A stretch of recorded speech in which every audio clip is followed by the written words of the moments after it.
Bajo los espesos mantos de hielo antártico se encuentran rocas cuya historia geológica todavía estamos desentrañando. Tarea nada fácil considerando el espesor de miles de metros de la cubierta de hielo.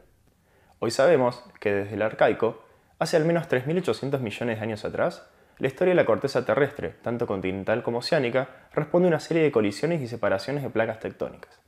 Cuando muchas de las placas continentales, en gris a la diapositiva, se unían, se generaban los supercontinentes como Rodinia, formado durante el Proterozoico superior, hace 1.000 a 800 millones de años atrás, un periodo de ascenso de montañas llamado Orogenia Greenvilliana. En dicho momento, la placa de la que hoy es Antártida Oriental se encontraba en latitudes medias del hemisferio norte de Rodinia. Estos supercontinentes son estructuras inestables que tras algunos cientos de millones de años colapsan, en un caso extremo generando numerosos continentes-islas diseminados en un amplio océano mundial conformado por corteza oceánica. En la figura se observan dos fajas a través de las cuales inicia el desmembramiento del supercontinente de Rodinia durante el Proterozoico superior, hace 800 a 700 millones de años y 600 a 550 millones de años atrás. A los periodos caracterizados por la formación de supercontinentes se los llama geocráticos, con predominio de ambientes continentales.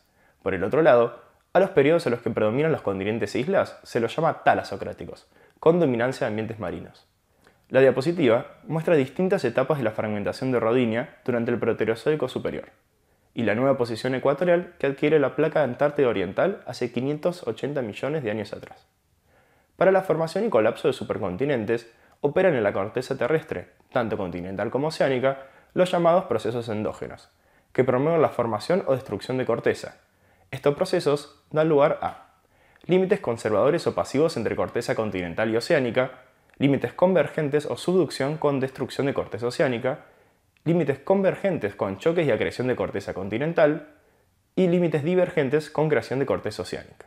Estos procesos, generalmente constructivos, se les oponen los procesos exógenos destructivos, atmosféricos, marinos, gravitacionales, como el fluvial, glaciario, periglaciar, marino, eólico y fenómenos de remoción en masa, encargados fundamentalmente de la degradación del relieve con generación de cuencas sedimentarias marinas y continentales.